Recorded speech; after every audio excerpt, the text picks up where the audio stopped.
조심하시기를 바랍니다. 칭찬은 하늘의 언어입니다 라는 제목으로 잠시 말씀에 은혜를 나누고자 합니다.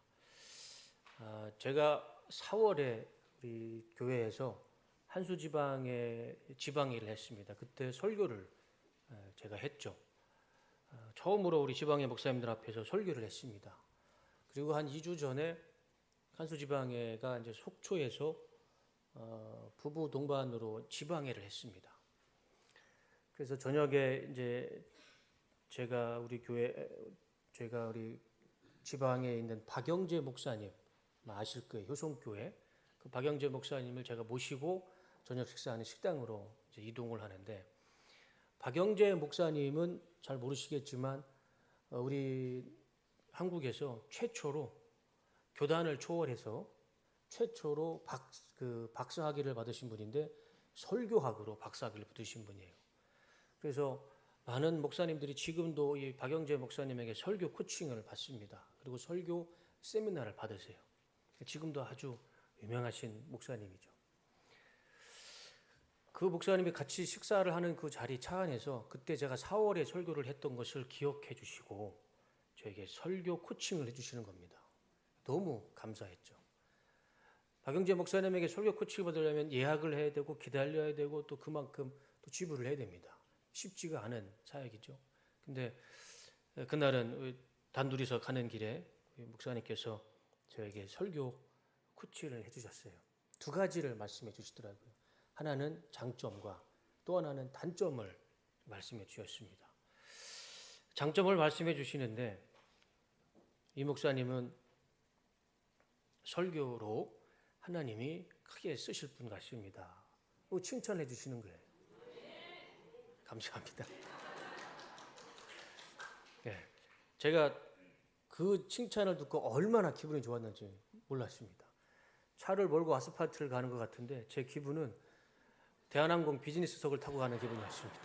하늘을 붕 떠 있는 기분이었습니다. 왜냐하면 제가 25살 전도사 시절부터 설교를 했는데 그때 처음으로 설교에 대한 칭찬을 받았어요. 그것도 목사님에게. 지금까지 목사님에게 어떤 설교에 대해서 어떤 코칭이나 멘트 같은 게 전혀 없었습니다. 제가 잘하는 건지 못하는 건지. 근데 대한민국에서 1호로 설교학 박사를 받으신 목사님에게 이 목사님 참 젊은 목사님인데 하나님이 설교로 크게 쓰실 것 같습니다. 그런 말씀을 들으니까요, 제가 몸둘 바를 몰랐습니다. 알고 있죠.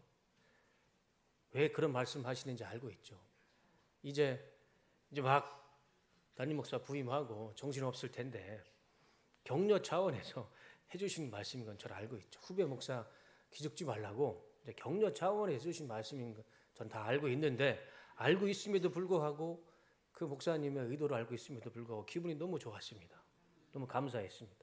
그래서 설교할 때마다 그 목사님의 그 격려와 칭찬을 제가 생각하면 힘이 돼요.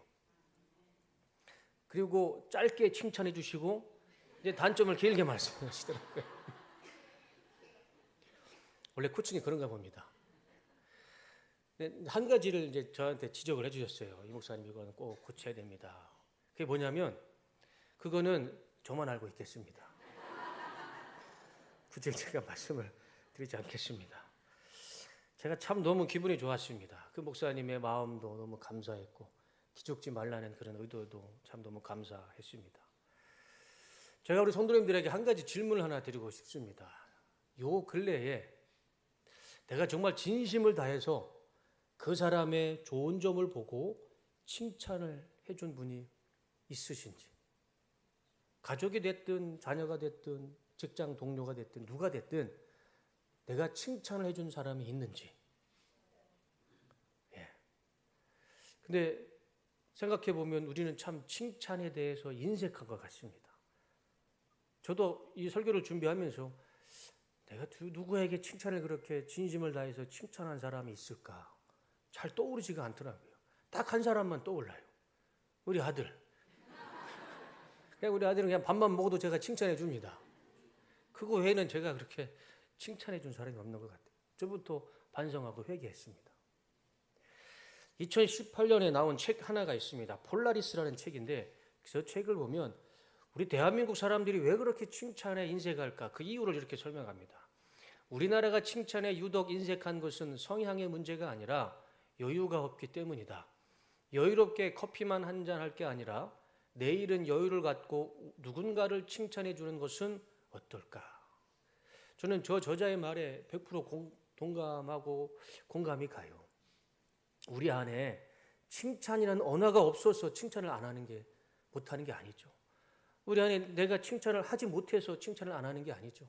칭찬을 할 만한 내 삶의 여유가 없기 때문에 그 사람의 장점을 보지 못하고 내가 뭔가에 얽매여 있고 눌려 있고 찌들려 있기 때문에 이 삶의 여유가 없는 거죠. 칭찬해 줄 만한.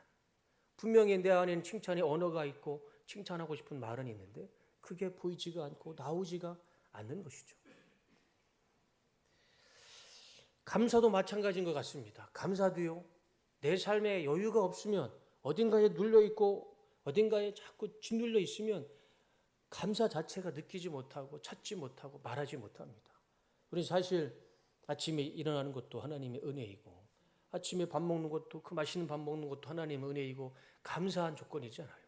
그렇지만 내 삶에 내 생각과 내 정신이 다른 곳에 팔려 있어서 내 삶에 여유롭지 못하면요 다 짜증이 나지. 감사한 것이 다 짜증이 나지.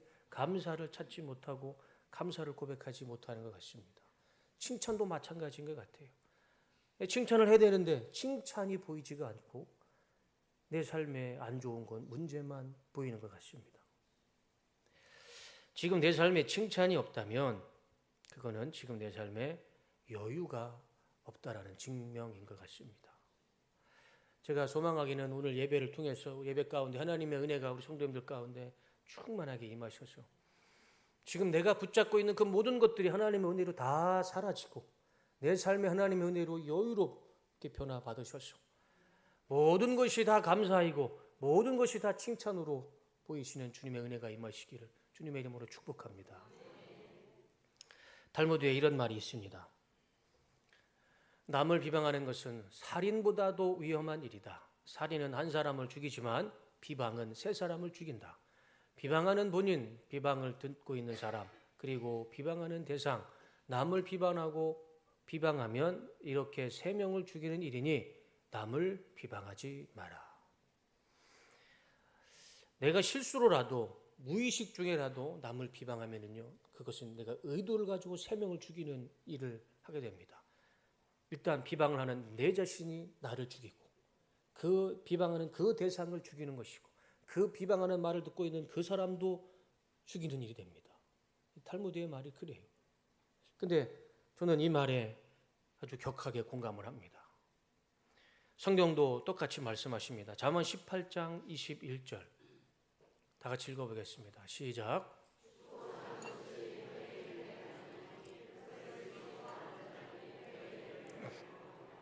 잠언에서요 하나님은 말씀하십니다. 우리의 말, 우리의 언어로요 사람을 죽이기도 하고 사람을 살리기도 한답니다. 얼마나 무서운 말씀입니까? 탈무드의 얘기와 이 잠언의 말씀과 똑같은 의미가 있습니다. 우리의 말과요 우리의 언어로 사람을 죽이기도 하고 영혼을 죽이기도 하는 아주 무서운 말씀이기도 합니다. 반대로 이 말씀이 무섭고 아주 우리에게 무게감을 주는 말씀이기도 하지만 반대로 우리에게 굉장히 희망과 소망을 주는 말씀이기도 합니다. 왜 그럴까요? 우리의 말과 언어로 사람을 죽이기도 하지만 또 말씀하시죠. 우리의 말과 언어로요 사람을 살리기도 합니다. 죽어가는 자를 살리기도 하고요. 절망 가운데 빠져있는 사람들에게 다시 살아날 수 있는 힘과 격려를 주고 다시 일어날 수 있는 생명을 주는 말을 우리가 할 수도 있습니다. 이 얼마나 감사한 말씀입니까? 우리의 말과 우리의 언어 속에는요 사람을 죽이는 날카로운 칼도 있지만 사람을 살리는 명약 중에 명약도 있다는 것이죠. 나는 지금 어떤 말과 어떤 언어를 쓰고 있느냐에 따라서 지금 내 가족들이, 내 자녀들이, 내 주위의 사람들이, 내 직장 동료들이 나로 인해서 내가 쓰는 말과 언어로 인해서 죽기도 하고 살기도 할 것입니다. 지금 나는 어떤 언어를 쓰고 계시는지요? 사람을 살리는 언어를 쓰시는지 아니면 사람을 죽이는 언어를 쓰시는지 둘 중에 하나는 분명 지금 내 삶 가운데 있을 것입니다. 우리 하나님은 우리에게 어떤 삶을 살기 원하실까요? 어떤 말과 어떤 언어를 쓰면서 살기를 원하실까요? 설마 우리 하나님이 사람을 죽이는 언어를 쓰며 살기를 원하지 않으실 것입니다. 우리 하나님은 사람을 살리는 말, 사람을 살리는 언어를 쓰면서 살기를 원하실 것입니다. 어떤 사모님이 목사님과 이제 신방을 가는데 이 사모님이 워낙 성격이 내성적이라서 평소에 말씀을 안 하셨어요. 한마디도 안 하시는 겁니다. 그래서 목사님이 성도님과 같이 신방을 가는 길에 조용히 귓속말로 사모님에게 한 가지를 부탁을 합니다. 여보, 한마디만 오늘 신방 끝나고 한마디만 그 집사님에게 칭찬 좀 해주세요. 아무 말도 안 하면 사모님이 화가 났는지 목사님하고 싸웠는지 오해받으니까 칭찬 한마디만 그 신방하는 집사님에게 한마디만 부탁했습니다. 그러니까 사모님도 그 어렵지 않은 일이니까 목사님에게 그렇게 하겠다. 칭찬 한마디 하겠다. 그러고 신방을 갔습니다. 근데 공교롭게도 그날 신방 갔던 그 집사님의 집이 그 교회에서 가장 형편이 어려운 집이었어요. 제일 살기 힘든 가난한 집사님의 집이었습니다. 신방 예배가 다 끝나고 차를 마시는데 목사님 옆에 자꾸 찌르는 거예요. 칭찬 좀 하라고. 한마디만 하라고. 근데 이 사모님이 아무리 봐도 칭찬할 게 없는 겁니다. 아무리 주위를 둘러봐도 칭찬할 게 없는데 사모님 눈에 한 가지가 눈에 들어와요. 식탁보에 보니까 식탁에 식탁보가 있는데 그게 그 집사님이 술을 놓으셨더라고요. 그래서 술가 너무 예쁜 겁니다. 그래서 그거를 보고 저거를 칭찬해야겠다. 그래서 사모님이 그 집사님에게 집사님 저 식탁보 너무 예쁜 술을 놓으셨네요. 너무 아름답습니다. 그 이야기를 듣고 그 칭찬을 들은 그 집사님이 너무 기뻐하시는 거예요. 그래서 그 신방은 정말 성공적으로 예배가 다 마쳤고 모두가 다 기뻐했습니다. 근데 며칠이 지났어요. 교회에서 그날의 사건에 대해서 소문이 돌기 시작합니다. 칭찬이 분명히 칭찬으로 끝난 예배였는데 이렇게 소문이 났습니다. 우리 교회 사모님은 욕심이 많아도 너무 많아서 그래. 어떻게 그 집에 식탁보까지 탐을 낼 수 있습니까? 우리 교회 사모님은 욕심이 많은 분이십니다. 그렇게 소문이 난 거예요.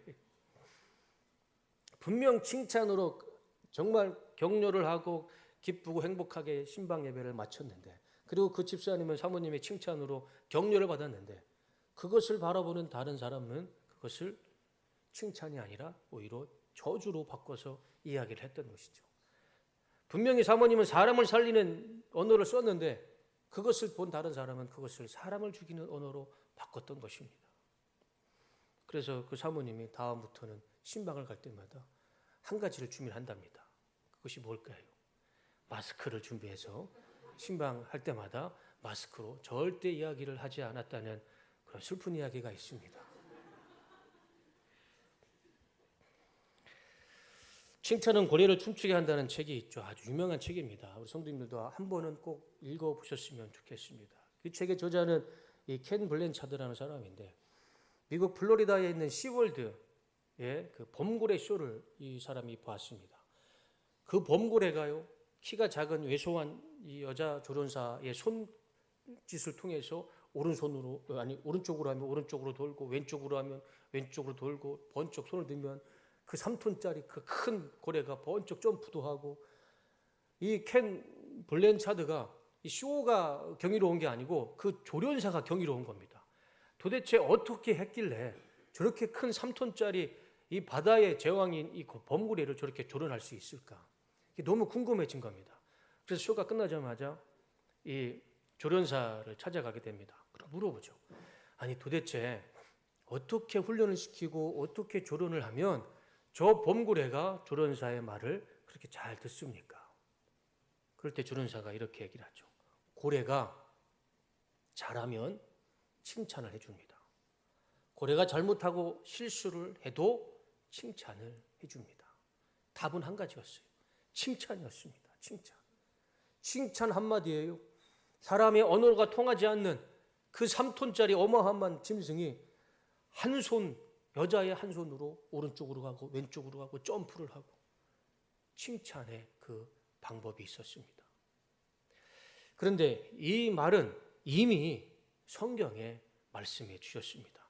오늘 본문의 말씀이죠. 27장 21절 같이 한번 읽어보겠습니다. 시작. 도가니로 은을, 풀무로 금을, 칭찬으로 사람을 단련하느니라. 은은요 도가니 불로 만듭니다. 금은 풀무 불로 만듭니다. 사람은 무엇으로 만듭니까? 칭찬. 어떻게 하셨습니까? 칭찬으로 사람을 만든다. 이건 사람의 말이 아니죠. 제 이야기도 아닙니다. 우리가 같이 읽었던 하나님의 말씀이고 성령의 말씀입니다. 사람은 칭찬으로 단련시키고 사람은 칭찬으로 만드는 것입니다. 지난주에 저는 놀랍도록 무서운 기사를 들었습니다. 이게 사실인가 싶을 만큼 놀라운 뉴스였습니다. 11월 4일 대법원에서 판결이 나왔는데 존속 살해, 아들이 어머니를 살해한 판결로 징역 20년 판결이 결정이 됐습니다. 더 놀라운 사실은 어머니를 죽인 이 아들 20년의 판결, 우리나라 살인을 해도 20년 많이 받기 쉽지 않잖아요. 근데 그 20년이라는 형량을 받은 이 아들의 나이가 15살입니다. 중학교 3학년. 아마 뉴스를 접하신 분도 계실 거예요. 제가 그 뉴스를 보고 정말 깜짝 놀랐습니다. 어머니를 살해한 이유를 보니까 이 아들이 방에서 공부를 하고 있는데 그 단지 내에 있는 놀이터에서 아이들이 막 시끄럽게 떠들었나 봅니다. 그래서 그게 거슬려서 경찰에 신고를 했어요. 그것을 이 어머니가 알게 됐습니다. 그것을 알게 된 어머니가 이 아들에게 이렇게 꾸중을 합니다. 혼을 내죠. 너는 왜 남을 배려하지 않고 네 권리만 주장하느냐. 그러면서 이 아들을 크게 혼을 내고 꾸중을 냈다는 것이죠. 그래서 그 어머니의 꾸중을 듣는 그 아들이 분을 참지 못하고 칼로 어머니를 살해했던 것입니다. 그런데 이 아들이 갑자기 이런 일을 한 것이 아니었더라고요. 제가 여러 기사를 보고 거기에 관련된 사건을 한번 찾아보니까 이 아들이 평소에 어머니한테 그렇게 많은 꾸중을 들었답니다. 그러면서 이 아들이 어머니의 꾸중을 들을 때마다 피해의식 속에 빠져 살았던 거예요. 그러니까 어머니의 꾸중을 받을 때 자신은 피해자로, 엄마는 가해자고 나는 피해자로 그런 피해의식 속에 살다가 그날 갑자기 눌렸던 그 모든 것이 폭발을 해서 어머니를 그렇게 잔인하게 살해를 했던 것이죠. 이 15살 아들, 엄마를 죽인 이 15살 아들, 20년 형량을 살고 나오면 35, 40살 되겠죠. 근데 저는 걱정이 되는 것이 이 아들이 평생 엄마를 죽인 살인자로 살면서 그 아들의 인생에 기쁨과 행복이 있을까? 아마 그 아들은 평생에 지옥 속에서 살아갈 것입니다. 어떻게 자기 손으로 엄마를 죽이고 행복하게 기쁘게 살 수가 있겠습니까? 정상적인 삶을 어떻게 살 수 있겠습니까? 그리고 그 아들을 바라보는 아버지와 가족들도 그 아들을 볼 때마다 죽은 아내가 생각날 것이고 딸이 생각날 것이고 동생이 생각날 것이고 그 가족들도 평생 지옥 속에서 아마 살아갈 것입니다. 제가 그 기사를 보면서 이런 생각을 해봤습니다. 만약 그때로 돌아가서 경찰에 신고한 아들을 꾸중을 하지만 어머니가 다른 언어로 아들을 달랬으면 어땠을까? 다른 말, 다른 언어로 그 아들을 타일렀으면 어땠을까? 그러면 좀 결과가 달라지지 않았을까? 그 아들도 평생 지옥 속에서 살지 않을 것이고 가족들도 평생 지옥 속에서 살지 않을 것이고 어머니도 그렇게 비참한 죽음을 당하지 않았을까? 뭐 과거의 사건을 가정법으로 얘기할 수는 없지만 그런 안타까운 생각을 해봤습니다. 만약에 다른 언어로 어머니가 그 아들을 타일렀으면 어땠을까? 제가 이 기사를 보면서 비교가 되잖아요. 저희 어머니, 저희 아버지, 어머니가 비교가 되는 겁니다. 저는 참 감사한 것은 저희 어머니, 아버지는 저에게 한 번도 화를 내지 않으셨어요. 내버려둔 아들이 아니고 진짜 한 번도 저한테 심한 욕도 안 하셨고요.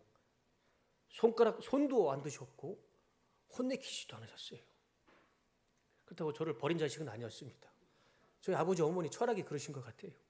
절대 사형제 중에 그 누구도 손찌검을 하는 제가 모습을 못 봤고 심한 욕을 하는 모습도 못 봤습니다. 제가 우리 아들 많이 사랑한다고 보실 텐데 저는요 우리 아들 잘못하면요 총알이 때립니다. 우리 아들이 저를 무서워해요. 저는 잘못한 거에 대해서는 분명하게 지적을 하고 종아리도 때리기도 합니다. 근데 저희 부모님은 그러지 않으셨어요. 저는 아버지 어머니한테 혼을 크게 혼내본 적도 없고 맞아본 적도 없어요. 근데 그게 전 지금 너무 감사합니다. 한 번은 제가 초등학교 때 제 기억이 아직도 생생하는데 제 위로 이제 누나 둘이 있고 형이 한 명이 있어요. 근데 참 기분 나쁘게 다 공부를 잘했어요. 시험만 보면 다 100점 맞고 1등만 하더라고요. 근데 저는 그러지 않았습니다. 왜냐하면 내 형제가 다 1등하고 100점 맞으면 안 되잖아요. 그중에 한 명은 꼴찌도 있어야 되고 빵점 맞은 아들도 있어야 되지 않겠습니까? 그래서 저희 어머니와 부모님에게 저 평균을 균형을 맞게 해주기 위해서 제가 빵점도 맞고 꼴찌도 하고 그랬어요. 근데 제가 초등학교 때 아주 저학년 때 기억이 아마 산수 시험이었던 것 같아요. 빵점을 맞았습니다. 그리고 빵점을 맞고 제가 동네에 들어가면서부터 큰 소리로 엄마한테 엄마 나 빵점 맞았어 하면서 큰 소리로 제가 집에 들어왔답니다. 그 빵점 맞는 아들 뭐가 귀엽겠습니까? 그리고 동네 창피하게 그걸 왜 빵점 맞았다고 소리를 치고 들어오는지 만약 저 같았으면 우리 아들이 그렇게 했으면 제가 혼을 낼 것 같습니다. 너무 창피하게 그걸 왜 하고 다니냐. 그랬을 텐데 저희 어머니는 빵점 맞은 저에게 아직도 그 어머니의 그 표정과 말투가 기억이 나요. 그냥 웃으시면서 그래 우리 아들 빵점 맞느라고 고생 많았네. 저를 내버려 둔 게 아니고 그냥 격려해 주신 거예요. 칭찬해 주신 거예요. 아마 그때가 2학년인가 3학년 아주 저학년 때인데 그때의 엄마의 표정, 엄마의 그 말이 아직도 기억이 나요. 놀라운 사실은 어렸을 때 어머니의 칭찬이 지금도요. 제 삶이 어렵고 포기하고 싶고 절망 중에 있을 때 제 자존감만큼은 무너지지가 않아요. 참 신기하죠. 어렸을 때 친구들하고 싸우고 오면 혼내킬 만도 한데 오히려 저희 부모님은 싸운 친구한테 가서 죄송하다고 그러고 저한테 혼내키지 않으셨어요. 근데 그게 저한테는 자존감이 무너지지가 않더라고요. 아버지, 어머니가 나를 믿어주고 나를 신뢰하기 때문에 어떠한 상황이 인생에 어려움이 있더라도요. 누가 나에게 무슨 말을 할지라도 그 말에는 힘들겠지만 제 자존심만큼은 자존감만큼은 무너지지가 않더라고요. 그래 말을 해라. 나는 그냥 내 인생길을 가련다. 무너지지가 않아요. 그게 다 저희 어머니, 저희 아버지 덕분이라 저는 생각을 합니다. 저는 부모님이 자식에게 물려줄 수 있는 최고의 유산은 두 가지라고 생각합니다. 첫 번째, 하나님을 믿는 이 믿음의 유산. 이 믿음을 물려주는 것이 최고의 유산이고 두 번째는 어떤 상황에서도 무너지지 않는 인생 가운데 어려움에 처해 있어도 자기 스스로 자신을 포기하지 않고 놓지 않는 이 자존심, 자존감을 심어주는 것. 그것이 부모님이 자녀에게 줄 수 있는 최고의 유산인 것 같습니다. 물질은 있다가도 없는 것이고 없다가도 있는 것이잖아요. 그러나 믿음과 이 자존심과 자부심은요. 이거는 있다가도 없는 것도 아니고 없다가 있는 것도 아닙니다. 이건 부모님이 우리에게 어렸을 때부터 물려주신 유산을 통해서 얻을 수 있는 것이죠. 잠언 31장 30절 하나님은 우리에게 이런 말씀을 하십니다. 잠언 31장 30절 고운 것도 거짓되고 아름다운 것도 헛되지만 주님을 경외하는 여자는 칭찬을 받는다. 로마서 2장 29절 이런 사람은 사람에서가 아니라 하나님에게서 칭찬을 받습니다. 고린도전서 4장 5절 그때에 사람마다 하나님으로부터 칭찬을 받을 것입니다. 베드로전서 1장 17절 예수 그리스도께서 나타나실 때에 여러분에게 칭찬과 영광과 존귀를 얻게 해 주십니다. 우리 하나님은요 칭찬이라는 언어로 우리에게 은혜를 주십니다. 우리를 축복해 주시고요 우리를 격려해 주시고 우리에게 능력을 주십니다. 우리 하나님도 우리에게 칭찬으로 이렇게 은혜를 주시는데 그 하나님을 믿는 우리도 칭찬을 통해 격려하고 사랑하고 더 하나가 돼야 할 줄로 믿습니다. 교회도 마찬가지죠. 교회도요, 칭찬으로 서로 합력하여 선을 이루는 교회는 있어도 비난과 비방으로 합력하여 선을 이루는 교회는 이 땅에 존재하지 않습니다. 교회가 부흥하고 교회가 하나가 되고 교회가 하나님 앞에 온전히 바로 서는 것은 그 안에 비난과 비방은 사라지고 칭찬이 있을 때 거기에서 합력하여 선을 이루는 교회가 되는 줄로 믿습니다. 1950년대에 미국 위스콘신 대학에 아주 똘똘한 이 문학 지망생들이 대학생들이 모여서 하나의 모임을 갖습니다. 그 모임이 뭐냐면 정기적으로 모여서 각자가 쓴 소설과 시를 읽어주고 공유하면서 지적을 하는 겁니다. 이게 부족하고 이게 너는 고쳐야 되고 서로 부족한 것, 연약한 것을 지적해주고 고쳐나가는 모임이었습니다. 근데 똑같은 시기에 위스콘신 대학이 아니라 그 지역에 있는 일반 사람들 중에 문학 지망생들이 모여서 또 하나의 그룹을, 스터디 그룹을 만들었습니다. 그런데 이 그룹은 지적하고 잘못된 것을 이야기하는 것이 아니라 잘하는 것만 이야기하는 스터디 그룹이었습니다. 너는 이것을 잘하고 너는 이거에 재능이 있고 이 표현은 참 좋다. 그래서 이쪽 대학교는 지적하는 그룹, 또 하나는 칭찬하는 그룹, 두 가지가 있었습니다. 이 위스콘신 지역에. 10년이 지났습니다. 그리고 그 모임 속에 있는 문학 지망생들의 결과를 발표를 했습니다. 놀라운 결과가 나타났습니다. 아주 똘똘하고 아예 처음부터 재능이 있었던 이 위스콘신 대학의 학생들, 지적하고 고칠 것을 얘기했던 그 모임 속에서는 단 한 명도 베스트셀러가 나오지 않았습니다. 그런데 대학에서 배움도 없었던 일반 사람들의 문학 지망생들, 지적하지 않고 칭찬하고 격려하고 잘한 것만 얘기했던 그 스터디 그룹에서는 거의 다가 베스트셀러 작가가 됐다고 합니다. 사람은 보통 95%가 잘하고 5%가 잘못한다고 합니다. 95%가 사람은 긍정적이고 5%만 부정적인 모습이 있다고 합니다. 100% 사람이 긍정적이고 잘하면 좋겠지만 그런 사람은 없죠. 그런데 이 95%의 좋은 점과 5%의 나쁜 점을 사람들은 다 가지고 있는데 어떤 사람은 그 좋은 점만 95%만 보고 그것을 칭찬하고 그것을 격려하는 사람이 있고 또 어떤 사람은 95%의 좋은 점과 장점은 다 뒤로 하고 안 좋은 5%만 생각하고 그것만 지적하고 그것을 비방하는 사람도 있다라고 합니다. 그러면 우리가 위스콘신 지역에서 어떤 이 기사를 통해서 알 수 있듯이 95%의 장점을 보며 살아가는 인생과 5%의 단점만 보고 살아가는 인생 가운데 어떤 삶이 기쁘고 행복하고 성공한 인생을 살 수 있을까요? 우리가 예언자는 아니지만 예언할 수 있죠. 5%의 안 좋은 것만 그것만 바라보고 살아가는 사람보다 95%의 장점과 긍정적인 것을 보고 살아가는 사람이 그 사람의 인생이 기쁘고 행복하고 더 성공하는 삶을 살아갈 수 있다는 것. 우리는 굳이 다른 인생을 보지 않더라도 우리는 다 알고 있는 사실입니다. 하나님도 우리의 삶을 보실 때 안 좋은 것은 보지 않으실 것 같습니다. 그 5%의 안 좋고 단점인 것만 보지 않으시고 하나님은 우리에게 좋은 점을 보시고 우리에게 격려해 주시고 칭찬해 주시고 그것을 통해서 우리를 통해서 하나님 영광 받으시는 줄로 믿습니다.